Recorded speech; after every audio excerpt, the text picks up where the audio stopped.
Hello po, Tito Andres. Si Angelo Gabarda po ito. Si Buboy. Ako po ni Nanay Betty.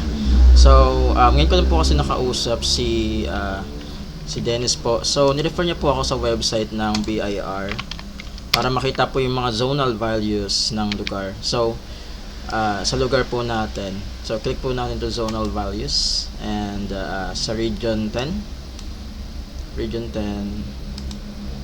So, nasa RD o number 66 po tayo, which is yung Nabwa Bilong. So, download natin yan para makita natin mga details. So, open natin yung folder. So, open natin to.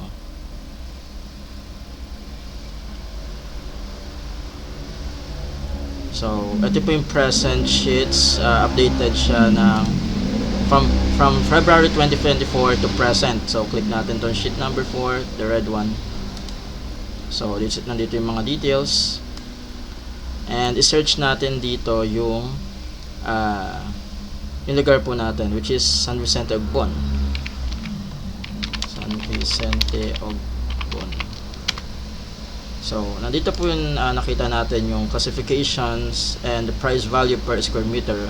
Like for examples, along the road, Provision Road, are residential, and pag di naman nasa Provincial Road, ito po yung price, and if this is institutional, and nandito po yung mga value niya, and A1 and A4 for agricultural land.